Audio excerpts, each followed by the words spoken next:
Shalom, frères et sœurs, que la grâce de Yahweh soit sur chacun de vous. Je suis devant vous aujourd'hui pour vous présenter un témoignage.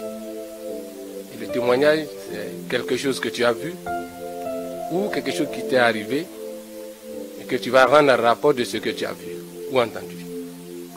Dans mon cas, le témoignage me concerne. J'étais musulman et de l'islam, je suis aujourd'hui chrétien. Ça, c'est un peu difficile pour beaucoup de musulmans de comprendre. Comment un musulman, dans sa vie, au cours de sa vie, arrive à être un jour un chrétien. Donc, c'est pourquoi je suis aujourd'hui devant vous, c'est de vous montrer ce témoignage, de vous raconter ce témoignage. Car il n'est pas facile à un musulman de connaître la Sainte Bible et de connaître le plan de salut de Yahweh dans la Bible. Je me présente. Je me nomme Issa Traoré, fils de Brahima Traoré et de Balo Ferima. Donc, parents musulmans, je suis né dans cette famille musulmane, puisque en islam, dès la naissance, il y a un baptême qui se fait, et dès la naissance, l'enfant est automatiquement baptisé musulman. Donc je peux dire, de l'enfance, j'ai été musulman. Et j'aimais la religion de mes parents. Quand je suis devenu homme, j'aimais beaucoup l'islam. Oui, car regardez, l'islam, c'était une religion très attirante.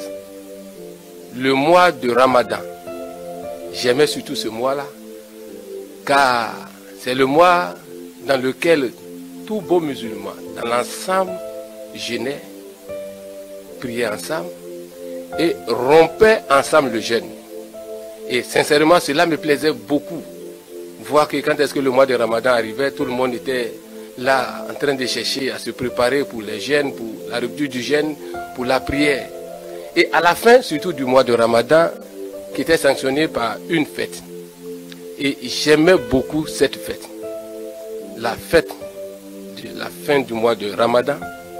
Et après cela, 2 mois, 10 jours après, je crois bien, il y a la fête de Tabaski qui vient, qui est appelée aussi la fête de mouton. Sincèrement, j'aimais surtout cette fête à cause de la viande de mouton. Et que c'était ce moment-là même, tout le monde se réjouissait. Le père devait envoyer un gros bélier.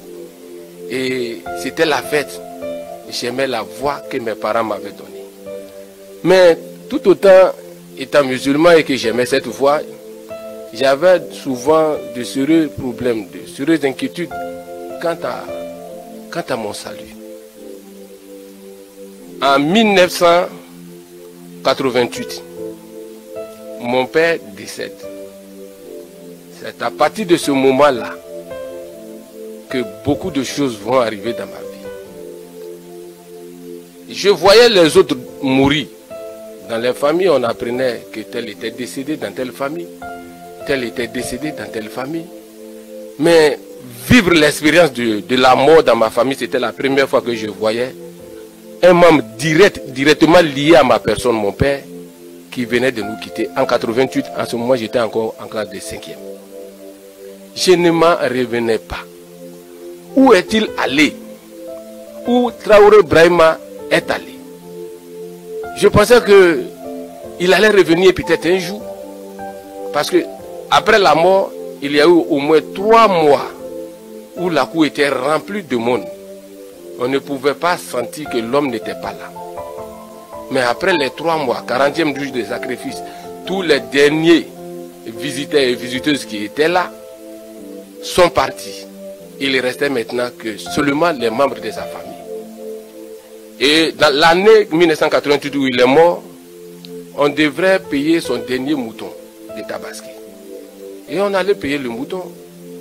Et le mouton est là. Mais le propriétaire du mouton qui, à chaque fête de Tabaski, il y avait des rituels, il y avait des formules, il y avait des trucs qu'il faisait, comment il s'entretenait avec sa famille, il n'était pas là pour assumer cette tâche. C'est là encore que j'ai commencé à réaliser que l'homme, effectivement, ne pouvait plus revenir parmi nous. Retenez bien, j'étais en classe de 5e. C'est ce même jour de Tabaski. J'ai pris la résolution d'aller au cimetière, aller voir effectivement si Traoré Brahima est encore là-bas ou il n'est plus là, ou bien peut-être il reviendra à la maison. Je vais devant sa tombe, je vois son nom inscrit, Traoré Brahima, né en 1924.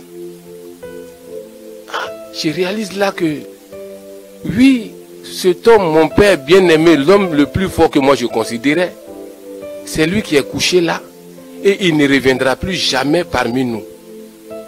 Mais moi, étant encore vivant, s'il arrivait qu'un jour, car de la manière il s'en est allé, un jour viendra, moi aussi, je m'en irai. Et si je meurs, où serai-je? Si je meurs là, est-ce que j'irai au paradis ou à l'enfer? Sincèrement, frères et sœurs, je voulais avoir l'assurance. Tout a commencé par la mort de mon père et l'assurance de mon salut après sa mort. Car je voulais être sûr, d'après la mort où je serai. Sincèrement, je voulais être dans le paradis de Allah subhanahu wa ta'ala. Tout ce que je faisais en tant que bon musulman et aimé l'islam, c'était toujours dans le but d'être sauvé et d'être au paradis. Un jour, un prédicateur islamique est venu prêcher. Et il nous a prêché clairement dans le Coran à partir de la sourate 19, verset 71 à 72. Il a dit ceci clairement en Djoula.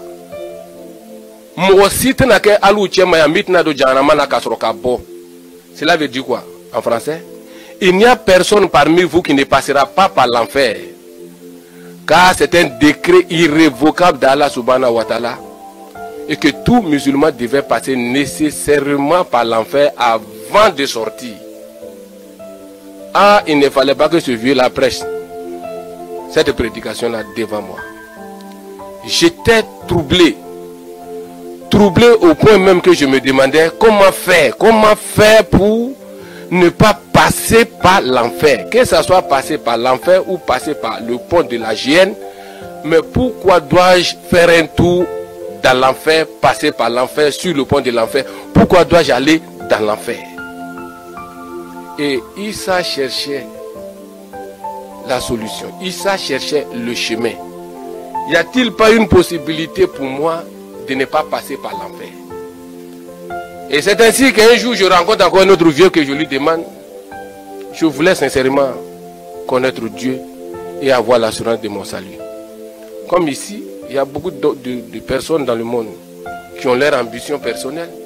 D'autres ont décidé de devenir des célébrités dans la musique. Et ils sont arrivés. Mais de quelle manière? D'autres ont décidé de devenir des grands politiciens et de devenir des présidents de la République. Et là, c'était leur ambition personnelle. Ils y sont arrivés. Et d'autres ont décidé d'être des célèbres footballeurs, hommes d'affaires et riches. Et ils y sont arrivés. Mais moi, après la mort de mon père, je voulais avoir l'assurance de mon salut sur terre, de mon vivant, avant de mourir. C'est ainsi qu'un jour, je rencontre un vieux que je sympathisais beaucoup avec lui. Je lui demande, est-ce qu'un homme peut connaître son salut sur terre ici, avant sa mort? Et le vieux, sans détour, il me dit comme ça en Djoula,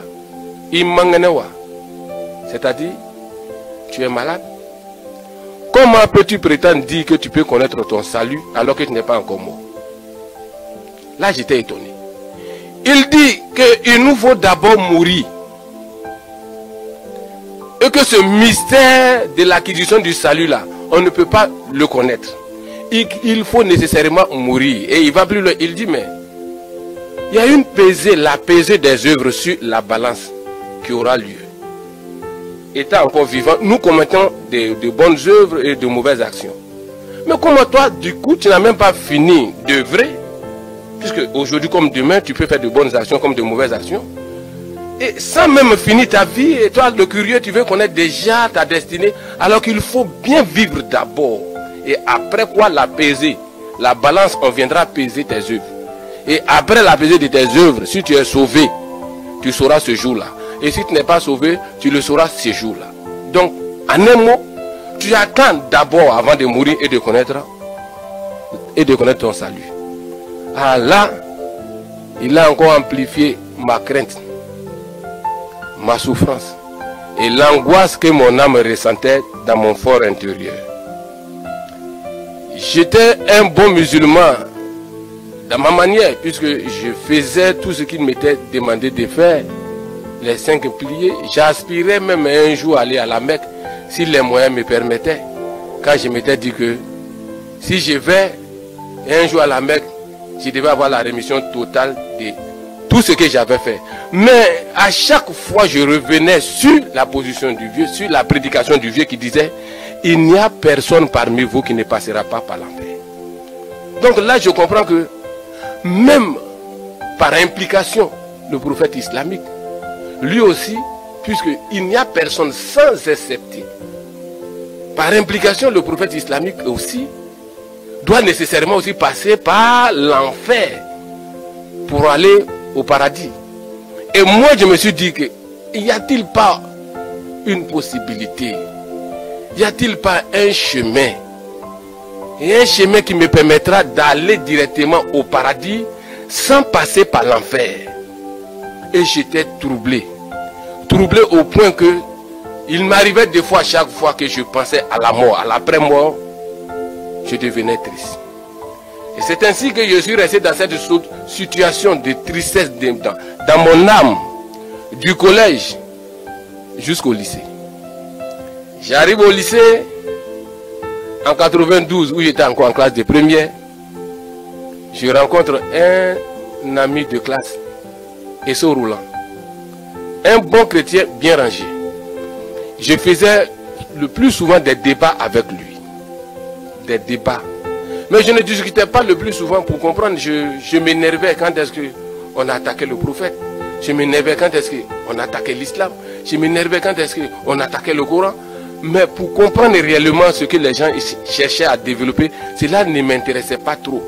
Mais j'ai fait plusieurs fois cas à mon ami que je souffrais, je voulais avoir l'assurance de mon salut. Et que je voulais savoir effectivement, est-ce qu'un homme de son vivant sur la terre pouvait connaître qu'il est sauvé avant sa mort. Et connaître encore le véritable chemin pour aller chez Dieu sans passer par l'enfer. Car il y a un décret dans la sourate 19, verset 71, qui dit que toute personne, sans exception, passera d'abord par l'enfer. Et moi, je cherchais la solution de ne pas passer par l'enfer et d'être sauvé de la mort à être sauvé. Cet ami me regardait le plus souvent, je le fatiguais. Je pensais qu'il était bon chrétien, mais il était un kafiri parce qu'il ne priait pas. Et un jour, exacerbé par mes manières de faire, chaque fois que j'étais derrière lui, il m'a donné un livre. Nous étions encore en 92. Il m'a donné un livre. Un livre rouge, dont la couverture était rouge. Il dit, ça c'est le Nouveau Testament. Tout ce que tu es en train de chercher, la réponse se trouve dans ce livre.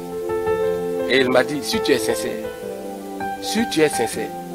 et que tu cherches Dieu de tout ton cœur, il est prêt à se révéler à toi et à te donner la solution et les réponses à toutes ces inquiétudes que tu as.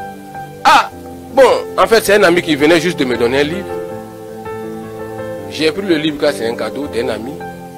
Mais à vrai dire, je n'avais même pas l'intention de lire ce livre-là. Car quand est-ce que nous étions encore au primaire, il y a un groupe d'évangélistes, les Gédéons, qui distribuaient le plus souvent les Nouveaux Testaments bleus dans les écoles aux élèves. Mais moi, je n'ai jamais pris ce livre-là même pour un temps soit peu même amené à la maison. Dès qu'on nous distribuait les Gédéons en classe, les Nouveaux Testaments édités par le groupe Gédéon, moi, mon Nouveau Testament restait sur ma table, soit le voisin prenait ou soit quelqu'un d'autre prenait. Parce que nous, musulmans, on nous avait dit que c'était un livre falsifié. Nous, musulmans, on nous avait dit que ce n'était pas la vraie Bible. Nous, musulmans, on nous avait dit que tous ceux qui étaient chrétiens étaient des mécréants. Donc moi, je vais faire quoi avec un livre falsifié? Un livre de mécréants. Dès qu'on me donnait, je ne prenais même pas la peine de voir quoi qu'il en était. Prenez votre livre. C'est en première que cet ami me donne le livre, le Nouveau Testament. Et il me dit, si tu es sincère et que tu cherches sincèrement Dieu de tout ton cœur, tu verras dans ce livre-là la réponse à toutes tes inquiétudes et tes souffrances. Si tu es sincère. Prends le livre, va avec, je t'offre, lis et un jour tu me diras quelque chose. Voilà comment j'ai pris le livre, je vais à la maison avec, je balance son vieux livre sur ma table, ça ne me disait rien. Moi je voulais des versets coraniques clairs, pouvant me dire, tu fais ça, tu rentres directement au paradis sans passer par l'enfer. Toi tu viens me dire de lire dans ta Bible là, pour connaître réellement si je dois être sauvé ou pas. Un livre même de prime abord qui est déjà faux, un faux livre falsifié. Il y a quelle vérité qu'on peut trouver dans ce livre falsifié? Et un livre de mécréant. Un mécréant peut-il envoyer une situation de salut à quelqu'un? Non, je n'en avais même pas besoin. Mais Dieu, Yahweh sait faire ces choses. Et un soir, j'étais là dans la chambre, je n'avais plus rien à faire. Je regarde sur la table, je vois le livre rouge. L'envie et une curiosité m'a pris pour aller regarder à l'intérieur de ce livre-là rapidement, pour qu'un jour je puisse dire à mon ami, oh j'ai vérifié dans ton livre, il n'y a rien de bon dedans, tiens ton livre. C'est comme ça que j'avais l'idée de pouvoir lire et puis aller lui remettre rapidement son livre, pour lui dire que non, il n'y avait rien dedans. Je prends le Nouveau Testament, qui commence par le livre de Matthieu. Après Matthieu, il y a Marc, Luc et Jean. Matthieu, je commence par la généalogie du Seigneur. Ensuite, la naissance du Seigneur. Ensuite, l'enfant grandit. Et je continue, j'arrive sur Matthieu 6. Et dans le livre de Matthieu 6, c'est là il y a beaucoup d'enseignements. Enseignements sur la prière, sur l'aumône, sur le jeûne. Là, j'ai commencé à tiquer. J'ai dit, mais comment ce livre l'enseigne? J'ai continué la lecture jusqu'à finir les 4 évangiles, les 4 évangélistes, Matthieu, Marc, Luc et Jean. Pas la même nuit, mais pendant tout le temps que j'avais, je m'étais consacré à faire cette lecture biblique. Et les amis du quartier, ceux avec qui je jouais au foot, je courais, on faisait tout ce qu'on pouvait, sont venus un jour me voir, mais ils disent, ça, qu'est-ce que tu as? On ne te voit plus, on ne te sent plus. Tu as un problème et tu es malade. Je dis, non, je suis là, tout va bien. Il dit, mais tu es devenu autre chose, tu as changé, Issa. Tu n'es plus le même Issa qu'on connaissait, qui vient, qui fait beaucoup de bruit, qui nous appelle, on va jouer au ballon, on taquine les filles. Mais toi, on ne te sent plus. Tu as quoi? Tu as quel souci? Mais tu as changé. Dis-nous ce que tu as. Frère, moi je ne savais même pas qu'il y avait un changement qui s'opérait dans mon corps, dans ma vie. Mais j'étais inséparable de ce livre-là. Après la lecture des 4 évangiles, des 4 livres des 4 évangélistes, non, il me fallait tirer une conclusion. J'ai d'abord constaté que la Bible n'enseignait pas de la même manière que le Coran. Et que dans la Bible, il n'y avait rien d'autre dans la Bible que des paroles d'amour. Oui, que des paroles d'amour. Et vous allez voir ces paroles d'amour, c'est comme si c'était hier, ce témoignage. J'étais étonné. Et ma plus grande, mon plus grand étonnement était où d'abord? Le salam alaikum. Pour moi, nous musulmans, c'est à nous le salam, c'est à nous de donner la paix aux gens. Quand un musulman ne peut pas donner le salam alaikum à tout le monde, on ne peut pas donner le salam alaikum, la paix à un mécréant, à un kafri. Mais c'est en lisant la Bible, j'ai été converti par les Écritures. Non pas parce que quelqu'un est venu me voir et m'a fait des propositions. Non. Écriture contre écriture, Coran contre Coran. Voilà pourquoi à la fin j'ai fait une étude comparative entre le prophète islamique et Yeshua, ma chère Jésus-Christ. J'étais étonné de voir que dans la Bible, Jean chapitre 20, verset 19 et verset 26, le Seigneur, en se révélant à ses frères, il a dit que la paix soit avec vous. Salam alaikum. J'étais étonné de voir que le salam alaikum islamique était avant tout chrétien. Donc, et que seuls les chrétiens même devaient dire ça. Car Yeshua, le Seigneur est passé en l'an 33, Mohammed est né en 570, son ministère jusqu'en 632. Donc le salam alaikum que lui, que nous musulmans, nous prononçons à longueur de journée, c'est une salutation propre aux chrétiens. Ça a été encore découragé. Voilà comment Yahweh, Dieu va commencer à me révéler les secrets dans sa parole. Quand je dis sa parole, le Coran est la parole de Allah. Et si Allah est parole et que le Coran est sa parole, c'est que le Coran est Allah. Et si la Bible est la parole de Yahweh et que Yahweh est la parole, c'est que la Bible est Yahweh. Donc voilà comment moi je comprenais. Et maintenant je me dis, mais comment se fait-il que c'est eux les mécréants qui ont la salutation de paix? Et nous on est venu recopier ça. J'ai demandé un jour à un musulman, il dit non, que le prophète Mohammed a pris tout ce qui était derrière lui, avant lui, qui se trouvait dans les livres révélés avant lui, et il a complété ses révélations maintenant, et voilà pourquoi il est le sceau des prophètes. Mais tout ce qu'il enseigne, tout ce qu'il prêche, c'est dans les livres qui l'ont précédé. Et les livres qui l'ont précédé, il m'a dit Taurata, Zabour et l'Injil. Maintenant le Coran faisait le 4e livre. Il a assez compris. Et on continue. Vous allez voir comment le Seigneur va continuer à m'éclairer. C'est encore dans la Bible que je venais de découvrir qu'un chrétien ne jurait pas. Là, nous sommes en 92. Qu'un chrétien, quand est-ce qu'il disait oui, et que son oui était oui, et que son non était non, et que ce qui suivait derrière le oui et le non était en même temps l'œuvre de Satan. Alors que nous, musulmans, non, dis oui comme ça, on ne peut pas dire oui. Inch'Allah, au nom de Dieu, Wallahi, billahi, tallahi. C'est-à-dire, il nous fallait d'abord jurer pour montrer que ce que nous disons est vrai. Là, je découvre qu'on ne jure même pas. Je dis, ah, donc chaque fois que nous parlions et que nous jurons, c'est que nous sortons des Écritures, c'est le diable que nous servons. Sincèrement, j'ai commencé à comprendre encore que la Bible et le Coran n'enseignaient pas de la même manière. On y va. Je vous ai dit Matthieu 6, la prière. Et la Bible me disait encore qu'un homme, s'il doit prier, que doit-il faire? Il doit rentrer dans sa chambre, fermer la porte de la chambre sur lui et prier dans le coin, afin que son Père qui est dans les cieux puisse voir les désirs de son cœur et exaucer sa prière. Non, ça encore c'est le contraire en islam.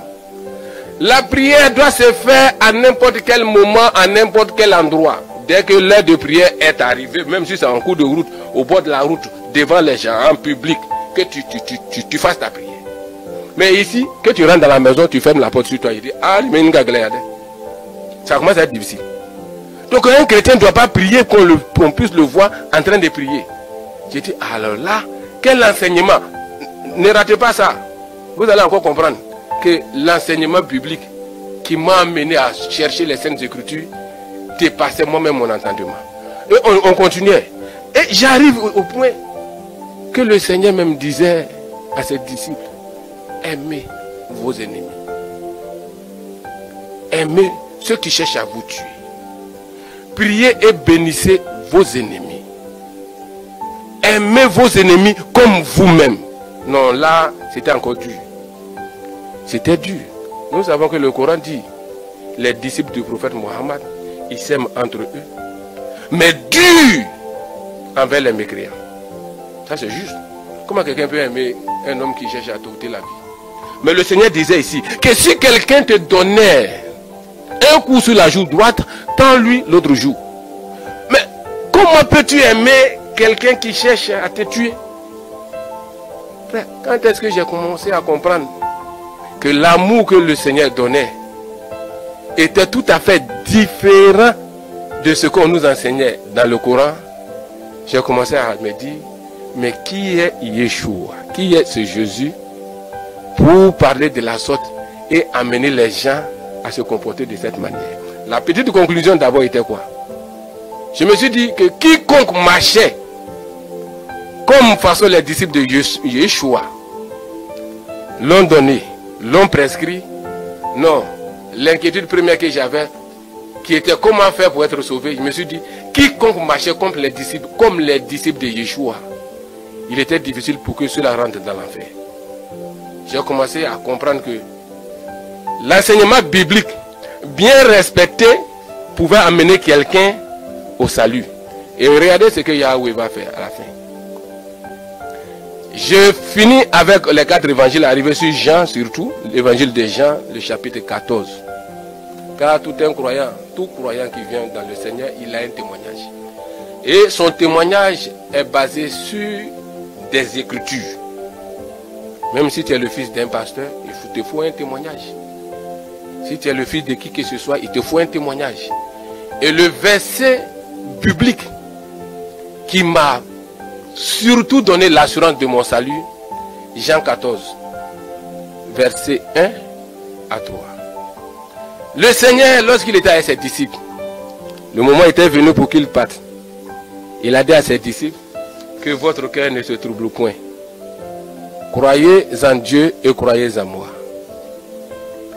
Je vais vous préparer une place, car il y a beaucoup de demeures dans la maison de mon Père. Et lorsque j'aurai fini de préparer la place, je reviendrai vous prendre, afin que là où je serai, vous y soyez aussi. Non. L'assurance sur ce verset a commencé à remplir mon cœur. Comment? En islam, nous savons que, c'est vrai, la mort du Seigneur est beaucoup discutée. Mais l'élévation du Seigneur pour aller au ciel, tout musulman sait que Yeshua, Jésus, est monté. Il dit, la taditoribo kulubukum amtumtu uminuna billahi fa aminubi. Mais que votre cœur ne se trouble point. Et que de croire en Dieu et de croire en lui. Et que lui, il fait quoi? Il va au Père, préparer une place. Et lorsqu'il aura fini de préparer une place, il reviendra prendre qui? Oui, ceux qui ont cru en lui. Afin que ceux qui ont cru en lui soient là où lui il est. Ah là, je me suis dit, mais qui est Yeshua? Qui est Jésus? Pas car pour un musulman, Yeshua, Jésus-Christ n'est rien d'autre qu'un simple prophète comme les autres. Mais ici dans Jean 14, il est dit qu'il est parti au ciel. Et il allait faire quoi? Mais oui, on nous dit en islam que quand est-ce que Jésus est allé, à son retour, il reviendra. Tout bon musulman le sait que le Seigneur reviendra. Et s'il revient, qu'est-ce va-t-il faire? Il a dit à ses disciples. Il dit, si je reviens alors que tu es mort, je te ressuscite premièrement. Ensuite, les vivants qui sont là seront changés pour aller. Mais je me dis, c'est vrai en islam, Isa est monté, Yeshua est monté. Mais qu'est-ce qu'il fait monter étant là-bas? Lui-même il dit, je vais vous préparer une place. Et lorsque j'aurai fini de préparer la place, je reviendrai te chercher, toi qui as cru en moi, afin que la place que j'ai préparée, tu y sois là-bas. Rappelez-vous, dans mes débuts, je voulais avoir l'assurance de mon salut. Non, je me suis dit que une chose était sûre et certaine, et qu'il est monté vivant. Et la seconde chose plus sûre et certaine, il devait venir. Et encore, qu'est-ce qu'il est allé faire lui-même? Il a dit, je suis allé vous préparer une place. Et il est allé préparer cette place-là pour qui? Il dit clairement à ses disciples, allez et faites de toutes les nations des disciples. Baptisez-les au nom du Père, du Fils et du Saint-Esprit. Ensuite, enseignez-les tout ce que je vous ai prescrit. Et il va plus loin, dire, celui qui croira et qui se fera baptiser sera sauvé. Mais celui qui ne croira pas, qui ne se fera pas baptiser, sera condamné. Non frère, la joie de l'acquisition de ces versets, c'était en 92, commençait à faire de moi un homme heureux. Car mon âme était engloutie par le chagrin de la mort, après la mort du Père. Mais le verset, la sourate 19, verset 71, 72, disait qu'il n'y a personne parmi vous qui ne passera pas par ce jugement. Il me fallait trouver un mot pour m'amener à dire que le jugement, cette condamnation était finie. Jean 5, verset 24. J'ai été converti par les Écritures. Non pas parce qu'un pasteur est venu me voir, non, accepte comme ça, accepte. Non. Seul avec la Bible et confronter les Écritures avec les Écritures et puis voir réellement où je dois aller. Je l'ai dit au début, je suis un Africain. Je ne suis ni juif ni arabe. Africain, ivoirien. Né trouver les parents sur la voie des Arabes. Quand un enfant naît, tout ce qu'il peut faire, c'est de suivre ce que les parents lui donnent. Et c'est ce que j'ai fait. Mais à un moment donné, la voie des Arabes que les parents ont eue, je ne me sentais pas, mon âme était angoissée. Mais en même temps, dans l'autre voie des Juifs, car c'est comme ça moi je voyais la chose. Yeshua était un Juif. Chez les Juifs, il n'y avait aucune condamnation chez lui. Jean 5, verset 24, il a dit ceci. En vérité, je vous le dis, celui qui écoute ma parole et qui croit en celui qui m'a envoyé, il est sauvé. Il ne passera pas en jugement, mais il passe de la mort à la vie éternelle. Non, le seul mot jugement suffisait pour moi. Car il y avait la condamnation dans la sourate 19, verset 71. Mais ici, il dit que si je crois en lui, en celui qui l'a envoyé, il suffit seulement que moi je meure, il n'y a plus de jugement sur moi. Si tu me vois passer par l'enfer, passer par le pont de l'enfer, passer vers l'enfer, c'est que je ne l'ai pas suivi, c'est que je n'ai pas cru en lui. Non, l'assurance était directement là. Mais je ne pouvais pas du coup sortir comme ça pour dire oui, j'ai compris, oui le Seigneur, c'est la vérité. Non, un musulman ancré jusqu'au point culminant dans sa foi en islam, il ne peut pas sortir facilement comme on le pense. Mais il me fallait encore approfondir mes recherches et voir réellement qui était Yeshua et qui était Mohammed. C'est ce qu'il m'a amené d'abord à comparer et les deux prophètes et les deux enseignements. Qui était Yeshua? Qui est Yeshua? Jésus-Christ. Dans le Coran, la sourate 19. La sourate 19. Quand est-ce que vous prenez le début de la sourate 19?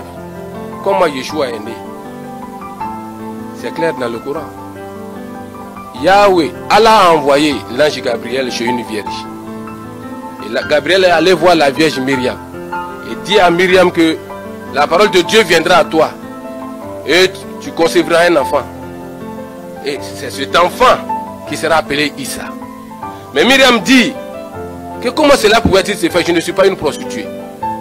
Et Gabriel dit oui, car Dieu a décrété et cela va se faire ainsi. Myriam tombe enceinte et Myriam donne naissance à un enfant. Un enfant pur, pas, car ce n'est pas un enfant bâtard, mais un enfant pur sorti de l'esprit et de la parole de Yahweh. Et voici comment est l'homme Jésus. 33 ans sur terre, sans péché. Ni dans le Coran, ni dans la Bible. Je n'ai vu nulle part écrit que le Seigneur Yeshua ait commis un péché. Il n'y en a pas. Et toute sa vie, quand tu prends la sourate 5, verset 110, il est dit de lui là-bas que il ressuscitait les morts avec la permission de Dieu. Il a même créé un oiseau avec la permission de Dieu. Il donnait la vie, la vue aux aveugles avec la permission de Dieu. Il permettait aux boiteux de marcher avec la permission de Dieu. Il a même créé un oiseau. Yahweh seul, Dieu seul crée. Mais lui là, avec la permission de Dieu, il a créé. Non, je n'en revenais pas. J'ai dit mais c'était encore en 92. Si il est comme ça, c'est qu'il est au-dessus des prophètes. Il ne peut pas être appelé simple prophète. Il n'y a que Dieu seul qui peut créer. Surtout créer un oiseau. Il n'y a que Dieu seul, car la création appartient qu'à Dieu. Il a dit que je suis un Dieu jaloux, je ne partage pas ma gloire. Et la gloire de la création appartient seulement à Yahweh. Donc s'il a permis, puisque le Coran le dit dans la sourate 5, verset 110, s'il a permis que Yeshua, Jésus crée, c'est que quelque part, Yeshua, Jésus peut être Dieu. S'il a permis qu'il crie, c'est que quelque part, il est Dieu. Mais moi, je ne voyais pas ça sur ce temple de Dieu d'abord, mais je voyais l'homme qui était Yeshua, qui était Jésus-Christ. À partir du Coran d'abord. Mais il est appelé dans la sourate 4, verset 171 aussi. Kalmatoula, la parole de Dieu, Ruhullah, l'esprit de Dieu, mais en même temps qualifié de simple prophète. Là encore, je ne m'en revenais pas. Je dis, mais comment il peut être tout ça et peut être un simple prophète? Et la seconde partie de l'étude, je devais centrer ça sur le prophète Mohammed et connaître qui est Mohammed. Dans la sourate 18, verset 110, le Coran nous dit que Mohammed est un être humain comme vous et moi. Et dans la sourate 47, verset 19, il est dit de lui qu'il est un pécheur et qu'il doit demander le pardon de ses péchés, lui de ses péchés et des autres croyants qui le suivent. Non, frère, j'ai commencé à me décourager. J'ai commencé à me décourager. Le guide que je suivais n'était pas un guide sans tâche. Tout comme moi, il péchait. Et tout comme moi, la sourate 19, il devait passer aussi par l'enfer. Car il a dit, il n'y a personne sans excepter. Non pas des sauf le prophète. Il n'y a personne sans excepter. Tous passeront par l'enfer, y compris le premier croyant islamique. Alors là, j'ai commencé à douter fortement de la position islamique. Et ce qui va encore déclencher ma foi chrétienne, c'est encore dans le Coran, la sourate 46, verset 9. Quand est-ce qu'il a été demandé au prophète Mohammed lui-même son salut? Car moi j'avais un problème de salut et je cherchais et je voulais avoir l'assurance de mon salut. Lui-même son salut. Il a dit dans ce verset, je ne suis pas une innovation parmi les messagers. Je ne sais pas ce que Dieu fera de moi et de ceux qui sont en train de me suivre. Je ne suis qu'un avertisseur clair. Je n'invente rien, le Coran 46, verset 19. Non, c'est ce verset qui m'a amené à dire que non. Moi, même si les parents ont suivi le prophète arabe, incertain de son salut, il n'en était pas question pour moi. Ce n'est pas parce que les parents ont choisi une voie et que je suis né trouver cette voie, et que même si je découvre que cette voie ne mène pas à Dieu et que je dois y rester, non, loin de là. Non, loin de là. Là, j'ai commencé à prendre mes positions pour dire, non, moi, Issa, je ne peux pas suivre celui qui n'a pas l'assurance de son salut, car moi-même, j'ai ce problème d'avoir l'assurance de mon salut.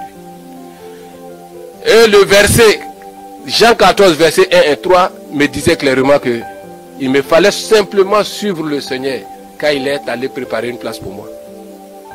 Jean 5, 24 me dit que même si je meurs, c'est-à-dire la traversée du pont de la Gienne qui est décrite dans le Coran, dans la sourate 19, moi, ça ne me concerne pas. Parce que mon Seigneur est allé préparer une place. Et il allait préparer cette place pour qui? Pour ceux qui vont croire en lui. C'est à ce moment-là que j'ai réalisé que la paix que je recherchais depuis le début, après la mort de mon père, car je voulais avoir l'assurance de mon salut, et cette assurance-là s'est basée sur ces écritures de la Sainte Bible. Voilà comment Issa va commencer à se démettre à petit feu, car j'étais encore élève en famille. Tu ne pouvais pas du coup, sous l'autorité parentale, dire que non, moi à partir d'aujourd'hui, pour votre voie, c'est une voie de perdition, je laisse. Non, il m'a fallu me délier à petit feu, doucement, doucement, doucement, doucement, jusqu'à ce que je puisse m'en sortir de ces liens, car c'est véritablement un lien. C'est ainsi que je me cachais avec les amis chrétiens à l'école et que je menais une vie de Nicodème. Après moi, j'ai su que c'était une vie de Nicodème. Un chrétien caché. Apparemment, devant les gens, il était un musulman. Mais parmi les frères chrétiens, il était un véritable frère en Christ à l'école. Et même, je dirigeais les cellules de prière avec la casquette de chrétien. Mais à la maison, un musulman remplissant ses devoirs islamiques. Et je suis resté dans cette position jusqu'à ce que je me suis marié. Mais je ne pouvais pas. Le lien familial et le lien islamique était difficile pour moi de rompre. Comment rompre? Comment dire à la famille que moi, à partir d'aujourd'hui, j'ai découvert que votre voie n'est pas une voie par excellence qui mène au paradis. Et que la voie du salut se trouve dans le Seigneur Yeshua. Comment dire ça à la famille? Non, ce n'était pas chose facile. Donc je me suis dit, ah, c'est-à-dire, ça va rester sur cette position. Comment vais-je m'arranger et sortir de ce lien? Et c'est ainsi que je suis resté là, chrétien parmi les musulmans, caché pendant tant d'années, jusqu'à contracter mon mariage à la naissance de mes 2 enfants. Et je n'en pouvais pas un jour, car l'âme n'y était pas. J'ai pris la résolution de dire à ma femme que, ah, moi c'est ma dernière prière islamique et ma dernière fête islamique que j'ai célébrée cette année. Et depuis lors, nous étions déjà en 2001, Issa a rompu tout lien islamique et allait confesser sa foi dans une église. Non, c'est la chose qu'il ne fallait pas faire. Un musulman qui défie comme ça la communauté, marié et père d'enfants, et travaillant chez les musulmans, et ayant le courage d'aller leur dire qu'ils vont à l'église. Dès que je suis allé à l'église, le dimanche du 26 février 2001, automatiquement la semaine qui a suivi, le conseil familial s'est réuni. Et ils m'ont appelé rapidement. Temekaner, viens vite. Nous avons appris que tu es devenu un chrétien. Ma mère et tous les autres frères et soeurs de ma famille. Et nous voulons entendre de ta bouche que tu n'es pas devenu un chrétien et que tu es encore musulman. On me donne la parole. Je réponds avec l'affirmation. Ce que vous avez entendu est juste. Je suis devenu un chrétien. Il ne fallait pas dire ça. Et la mère et les soeurs ont commencé à pleurer. Sérieusement. L'aînée, la grande soeur a pris la parole. Il dit, que t'est-il arrivé pour que toi tu sois devenu un chrétien? Ils t'ont donné quoi et combien? Dis-nous le montant qu'on t'a donné pour que tu sois chrétien. Afin que nous t'en donnons le triple. Et que tu nous reviennes. Il dit non, ce n'est pas une histoire de me donner de l'argent, c'est une histoire d'écriture.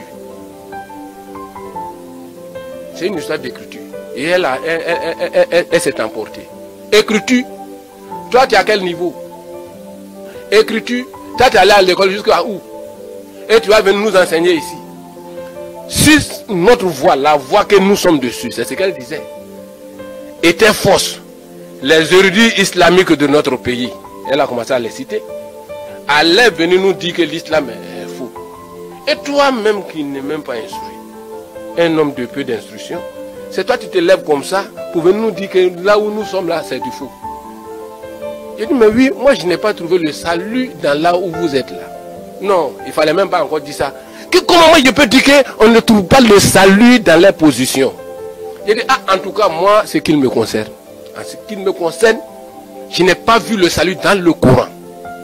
Et puisque je n'ai pas trouvé le salut dans le Coran, mais le salut que je recherchais se trouve dans la Bible. Voilà pourquoi je suis devenu chrétien. Non, la main s'est enflammée de toute sa colère. Pour dire, Issa, trêve de commentaires. Amdoula, on dit, trêve de commentaires. Choisis séance tenante là. Entre moi, ta mère et tes frères et ton Jésus Yeshua. Afin qu'on sache où tu es. Non, c'était tellement clair. Eux, ils voyaient un problème charnel. Mais moi, je voyais un problème spirituel. Car je sais que le Père s'en est allé. Et que même eux-mêmes là, ils iront un jour. Y compris moi-même là, j'irai un jour. Mais où on ira, où on sera, quand est-ce qu'on quittera sur cette terre? Ce n'est pas une histoire de plaisanterie, des gens qui sont devant toi, du lien familial. Mais la mère même après, ça va finir de dire tout ça. En 2002, elle est décédée. Donc, ce n'était pas une histoire de famille, une histoire de lien parental. Non, c'était une histoire de vie spirituelle ou de mort spirituelle. Et la mère dit, choisis. Choisis entre ton Jésus, ton Yeshua et moi. J'ai dit, ah non, c'est comme ça on le dit en Djoula. Non, c'est-à-dire maman, je t'aime bien. Mais est-ce que toi tu peux me sauver au jour de la résurrection?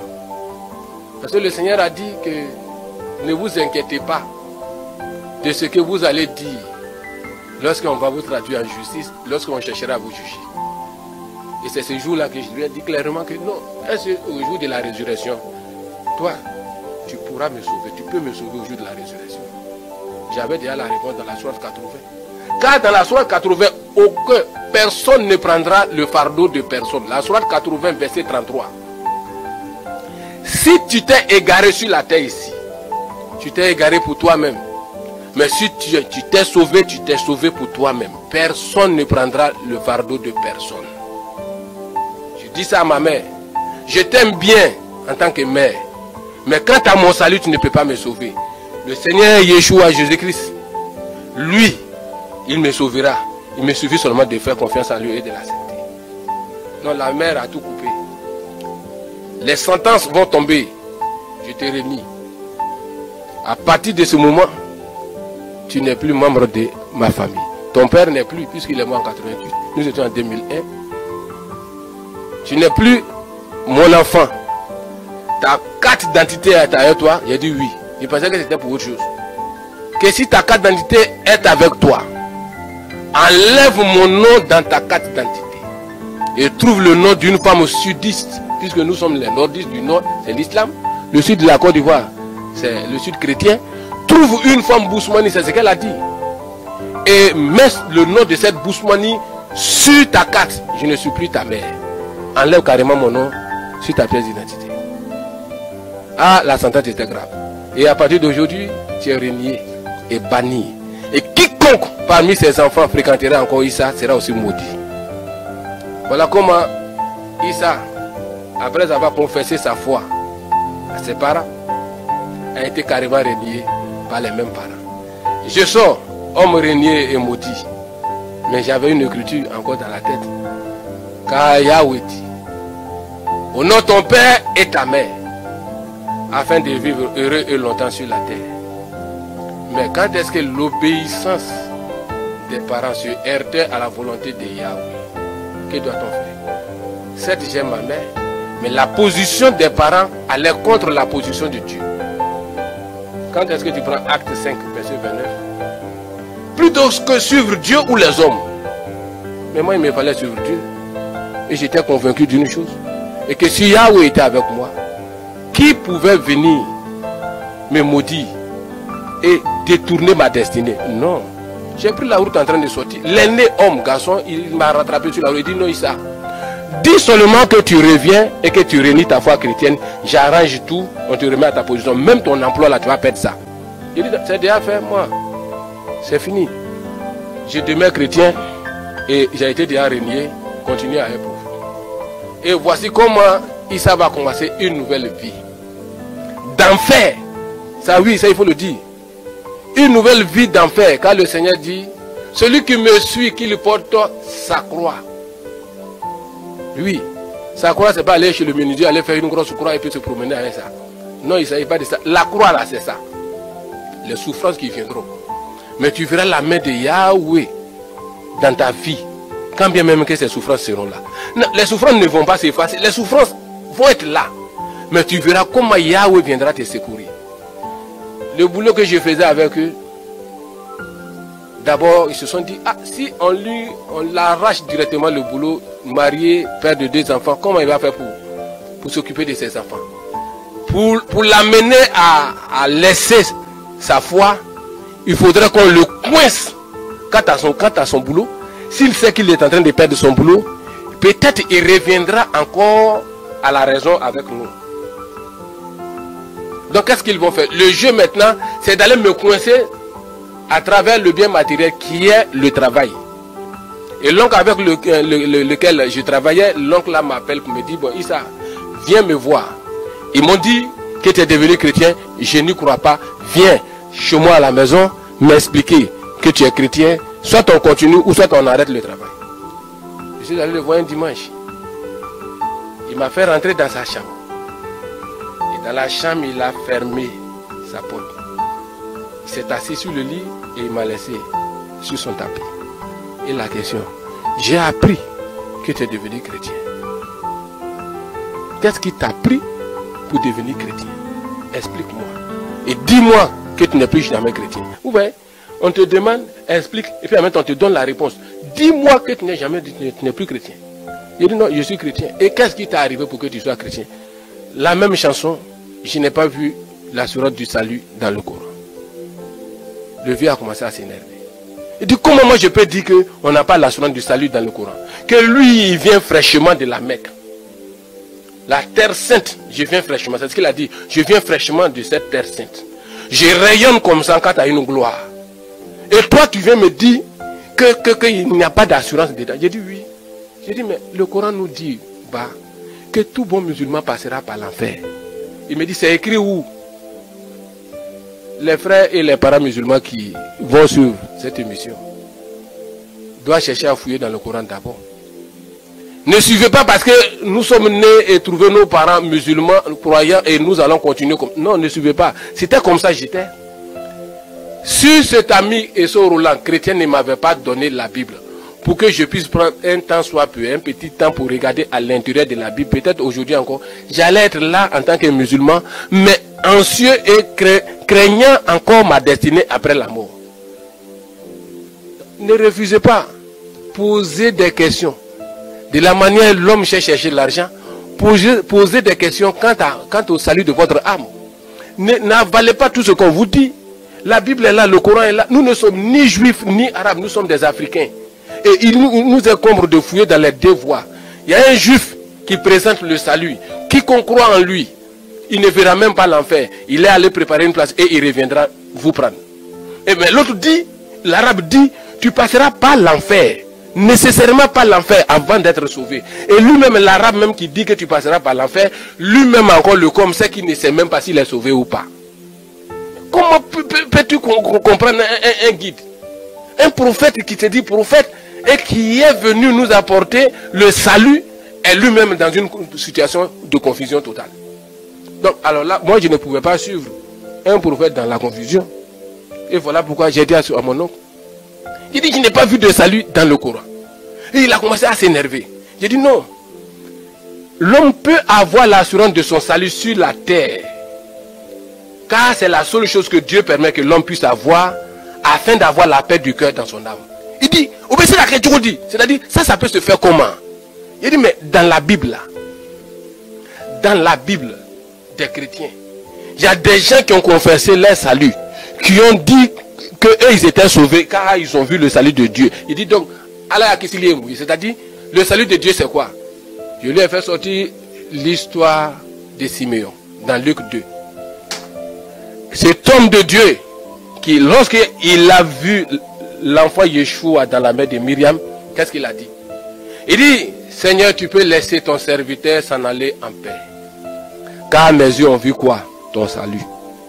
Il n'a pas dit, mes yeux ont vu une religion. Mes yeux ont vu des ordonnances.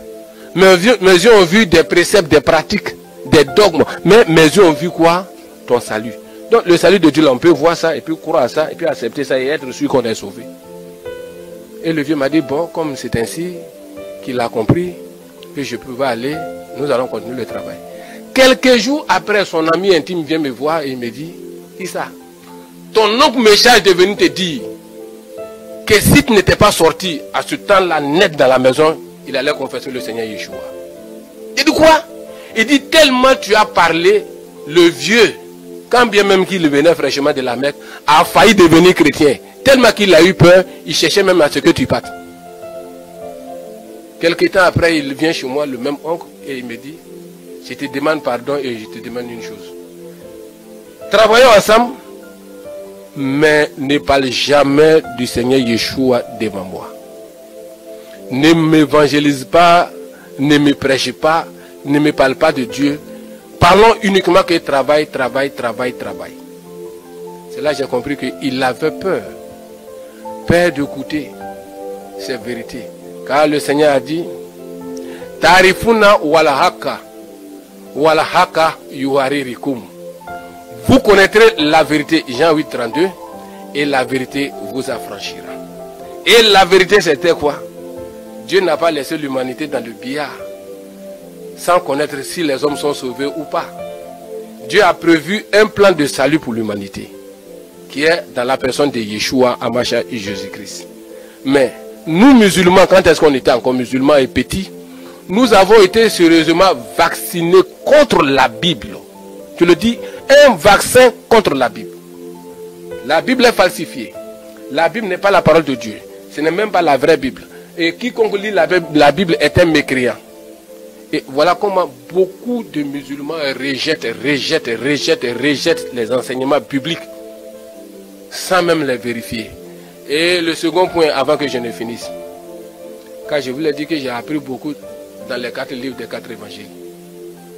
Et là, qui m'a beaucoup marqué dans la vie du Seigneur, c'est sa crucifixion sur la croix. Le Seigneur Yeshua, lorsqu'il était sur la croix, il a crié. Il dit, Père, Père, pardonne-les, car ils ne savent pas ce qu'ils font. Lui-même, il a enseigné aux gens d'aimer ses ennemis, et de prier pour ses ennemis, et de proférer des bénédictions pour ses ennemis. Sur la croix, où il mourait par ses ennemis, cloué sur la croix, il crie, Père, pardonne-les, car ils ne savent pas ce qu'ils font. Frère, c'est pas comme ça le Coran enseigne. La sourate 111, vous pouvez vérifier, l'oncle du prophète Mohammed, car à l'époque du prophète il n'y avait pas de lumière, Mohammed passait devant la cour de son oncle pour aller à la mosquée. L'oncle du prophète qui s'appelait Abu Lahab et sa femme lapidaient le prophète des braises de feu de son passage la nuit. Et cela a énervé le prophète jusqu'à ce qu'il a demandé à Dieu que les 2 mains d'Abdou Lahab périssent et que lui-même il périsse et que sa fortune ne lui serve à rien et que sa femme, la porteuse de bois aussi périsse. Alors que le Seigneur Yeshua, sur la croix, lui on ne le tuait pas, hein, ses braises ont jeté sur lui, il a demandé que cela périsse. Mais le Seigneur Yeshua, sur la croix, où il mourait, il dit à ses bourreaux, à son père, à ses bourreaux, pardonne les pères, car ils ne savent pas ce qu'ils font.